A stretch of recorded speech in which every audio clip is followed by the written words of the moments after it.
Hey guys, thank you so much for watching today's video. If you guys are new, my name's Andrea. I film videos all about cruelty-free beauty products, and I just filmed a video on my favorite products of 2018, so I'll link it in the description box below. But a lot of you guys were asking to see the worst products of 2018 that I tried. So I actually had a lot of products to choose from. I filmed a bunch of disappointing products videos this year, and I think it's just because I tried out a lot of products, and ultimately I'll find products that I love, I'll find things that I don't like, so I had a lot to choose from, but I narrowed it down to the top 12 worst or most disappointing products that I tried this year. At this point, I have decluttered the majority of them from my collection, so I'll put a picture on the screen for you guys as I'm chatting about them. Let me know what you guys think about these products, and let us know in the comments below, like, what was the most disappointing product you tried this year that you just absolutely regret spending your money on? Let us know so we can avoid it or just kind of chat about it. So one of the worst products I tried this year was the Becca Under Eye Setting Powder. It retails for $25, and the first downside is that you only get 0.09 ounces, which is a very, very small amount for a loose setting powder.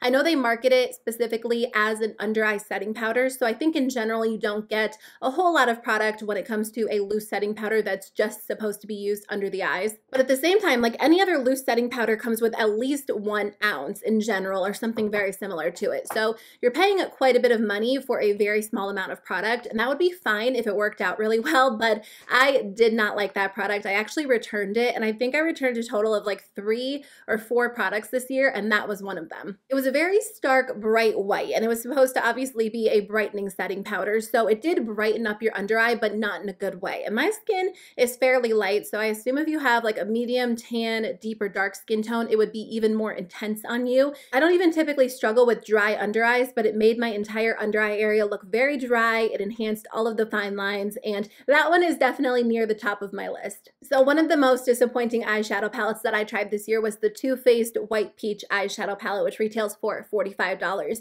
The matte shadows were very intensely powdery, and I don't mind a powdery shadow because in general, I find that powdery shadows blend a little bit better on the eyes, but the problem with those shadows is that when you start blending them on the eyes, they lose their pigmentation, so they almost blend away into nothing, and the top 2 rows in the palette were almost a little bit too light for my skin tone. So I think if you have an even darker skin tone, the majority of the matte shadows in the palette probably wouldn't be ideal for you. I think a lot of people who have very fair or very light skin tones have enjoyed the palette. At least that's what I've read in my comment section, which I think is good because sometimes you can struggle with finding shades that work really well for you as well. But I think if you have like a light all the way up through like deep dark skin tone, a lot of the shades probably won't show up that well. The metallic shadows performed really well, but there were really only like 3 true metallic shadows. So the majority of the palette just wasn't that great in my opinion, and $45 is pretty expensive for a palette that's just not going to perform that well in general. So some more recent disappointments for me were the Natasha Denona Mini Lila and Mini Star palettes. Those retail for $25 each, and that was my first experience with Natasha Denona eyeshadows. At this point, I realized that a lot of people say the mini palettes are not the same formula as the full-size palettes, so in 2019, I might splurge and buy one of the full-size palettes, but the mini palettes, in my opinion, are just not worth the money. I wish the formula was the same because for $25, you could try out a mini palette and decide if you want to spend the money on one of the full-size palettes, but because the formula is so inconsistent, it's just not a good indication of the full-size palettes. And I think that you get such a small amount of product in a 5-pan palette that, again, I just don't think it's worth it. For $25, you can get a ColourPop palette, maybe even 2 ColourPop palettes, and the formula is going to be very consistent, perform really well, and for me, I just didn't have a lot of luck with them. I don't know if they use like a different manufacturer for the mini palettes or if the eyeshadow formula just isn't for me personally. I think in 2019, I might splurge and bite the bullet and get one of the full-size palettes during like a Sephora VIP sale because I still am curious about the formula, but unfortunately, the 5-pan mini palettes are just off my list. I won't be buying any more of them. So I tried a couple of foundations this year, and I actually discovered a lot of affordable options that I love, but one that really let me down was the Too Faced Do You Fresh Glow Full Coverage Foundation, which retails for $35. I actually did a full review on the Tutti Frutti collection, so I'll link it in the description box below if you guys want to check it out, but there were a lot of products in that collection that I loved. I'm actually wearing the Razzle Dazzle Berry eyeshadow palette today with a couple of other random shades, but the foundation really let me down because I had high hopes for it. I think a lot of people did. So basically this foundation is supposed to be a hydrating, dewy, full coverage foundation. The foundation goes on the skin really beautifully and it looks really gorgeous when you first apply it. So I think if you're looking for a dewy, like fresh foundation, this might be a good option for you if you have dry or normal skin. It's not even that my skin looked super oily throughout the day when I wore it, but the foundation did not last on my skin for more than like 4 or 5 hours. It would just completely wear away. Like I would just look in the mirror after like 4 or 5 hours and my foundation would just be like completely gone off my cheek, just nowhere to be found. So it didn't really last on the skin very well for me, and they do market it as a full coverage foundation, and I just didn't find it to be full coverage. It was definitely more of like a medium coverage foundation. And I didn't find that I could build it up to be full coverage. It really didn't build very well. Like I just felt like I would apply more and more and more and nothing would happen. So it did look really beautiful when I first applied it. And if you're looking for more of a medium coverage dewy foundation, you might really enjoy it, but it didn't work out for me. And it is very, very strongly fragranced. So I think a foundation that disappointed me even more than that one was the ColourPop No Filter Natural Matte Foundation, which retails for $12.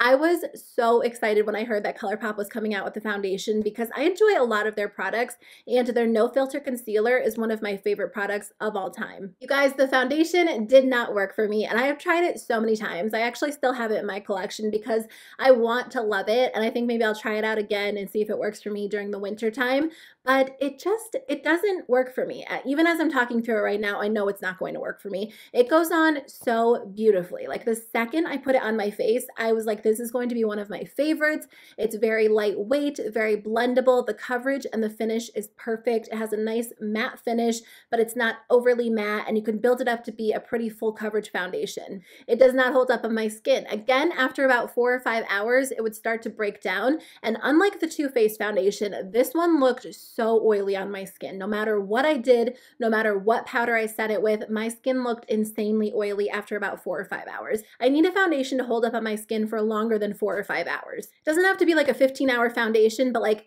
8 to 10 to 12 would be more ideal than 4 to 5. I also found that it just enhanced dryness, and I don't typically struggle with dryness, but if I had any dryness on my skin, like a breakout or just, a dry area around my nose, it was instantly enhanced, after I applied it. So I wanted to love that foundation so much. I actually like their stick foundation better than that one, even though I think the stick foundation is more so marketed toward people who have like, why can't I think of the word, dry or normal skin? Anyways, the next product that was like one of the worst products that I tried this year is also from ColourPop. It is their pressed powder, and it's a sheer powder. I think it retails for like $9. They do have a couple of shades. I used the shade Light, and this is just one of the worst powders. I tried so many powders this year, and I think out of all of the powders I tried, this one is at the bottom of my list. I just didn't find that it did anything for my skin. It's an incredibly lightweight powder, and it's a pressed powder, so I find that I had to really like swirl my brush into the powder pretty hard to get any of the powder to come off. I think if you have dry skin or you don't typically wear a powder,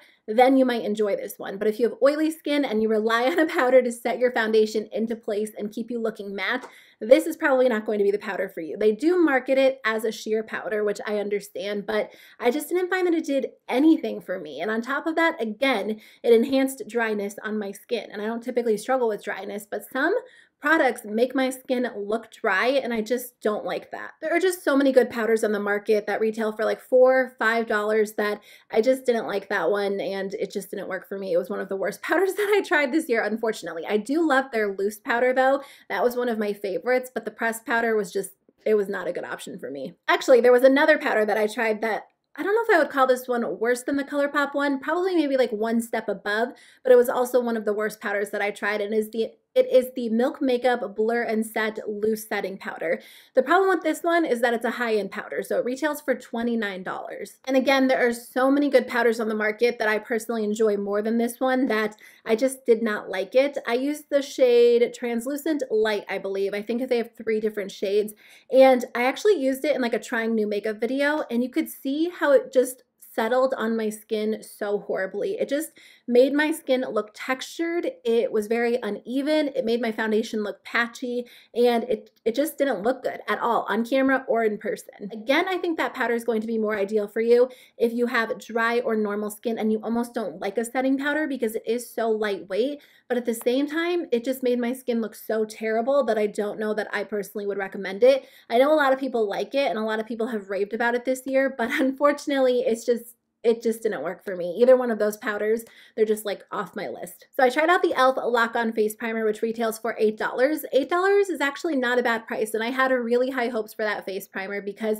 it was marketed as a face primer that was supposed to like lock onto your foundation and keep it in place. And when I first applied it, it was a little bit more of like a sticky, tacky texture. So I was a little bit unsure about it, and my foundation did not go on evenly at all. It was almost super sticky in some places, and then it dried down in other places. So my foundation looked super patchy, super uneven. And the weird part is that it did lock my foundation into place, but only on certain areas of my face. I actually have another palette that I want to talk about. It is the Urban Decay Back Talk Eye and Face Palette. This one, I believe, is still available. I know it was limited edition, so I'm not sure if it is or not. It retailed for $46, and I had such high hopes for this palette. I was so excited about it because I do love pink eyeshadow, and the marketing photos looked absolutely beautiful. It looked like the perfect palette. This was actually before they released the Naked Cherry palette, and when I got it in the mail, they sent it to me in PR. I opened it up, and I just felt like the colors were very lackluster compared to the marketing photos.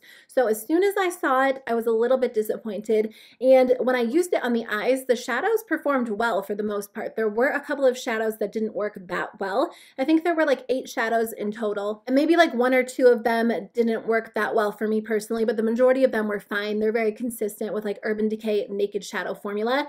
But the other side of the palette comes with 2 highlighters and 2 blushes, and I just didn't really enjoy the formula. I think the blushes were okay, but the highlighters were very dry, and they enhanced texture on my skin. They weren't very seamless or smooth or lightweight, and there are so many other highlighter formulas on the market that I loved that I wasn't really into those. I wanted to love it, and again, I don't know that it's like the worst palette on the market. It was just super disappointing for me because I was so excited about it. So I was so excited to try out one of the Hourglass Ambient Lighting Bronzers this year. They retail for $50, so I really went back and forth on whether or not I wanted to spend the money on them. I love the Hourglass blushes. They are worth every single penny to me.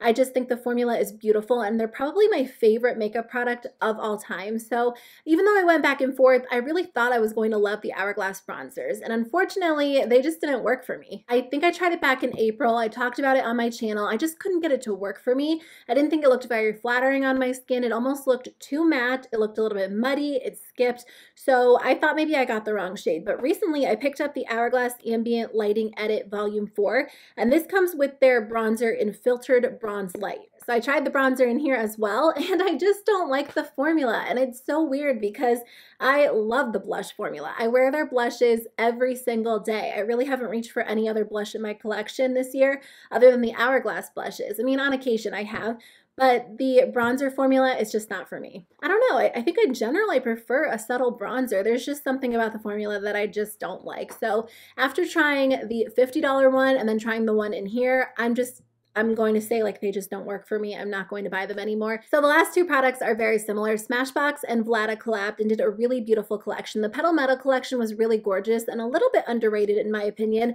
but I don't think it was necessarily the most wearable collection for the everyday consumer, which is fine. But there was a fail for me in that collection. They came out with the Petal Metal, what were they called? Shimmer Drops, and I think they retailed for like $32. There were 2 different shades. I didn't like the product. I found that it dried out my lips if I wore it on my lips, and I didn't really like to apply it to my skin because it was so watery, so it almost washed away my foundation, and I don't typically wear a lot of glitter unless it's on the eyes. Maybe if you're purchasing that because you love glitter or you're going for like a really intense glittery look, you would enjoy it, but for $32, I just feel like it's kind of expensive. Like ColourFX makes glitter drops that are still really glittery, really intense, but the formula is easier to work with. And then Too Faced came out with the Tutti Frutti Fresh Squeezed Highlighting Drops, which retailed for $30 each, and there were 2 shades. I think that you got significantly more product from Too Faced, but the glitter was not as intense, or there wasn't as much glitter like per drop compared to the Smashbox one. So if you wanted really intense glitter, the Smashbox would probably be a more ideal option. Too Faced was a little bit more subtle, so you could like use it as like a body glitter, mix it into your lotion. But again, the product just didn't work for me. I don't really wear that much glitter, which is fine, but at the same time, the Too Faced drops were so watery that if you applied them on your face, like as a glitter, like on top of your cheekbone, it would completely mess up your makeup and wash away your foundation, and I didn't really get them. I found that the glitter was almost too subtle in the Too Faced drops, so it wouldn't make a whole lot of sense to mix it into like a body lotion because it wouldn't show up that well. And I just found the products to be weird, but I felt like two different brands came out with them, so maybe they were trending and somebody somewhere loved them, but for me, they were fails. I didn't like them. Okay, guys, that is the end of my video. Thank you so much for watching and listening to me chat about the worst products that I tried in 2018. I feel like it was a little bit of a negative video, but I do think it's important to share products that didn't work for me because I do talk so much about products that I loved. So it's just makeup. I mean, not everything is going to work for everybody because that would be kind of crazy. So let me know in the comments below which products did not work for you because I would love to chat with you guys. And if you want to see a video on my favorite products, I will link it in the description box below. So thank you guys so much for watching. I hope you have a great day and I'll see you very soon with a new video. Bye.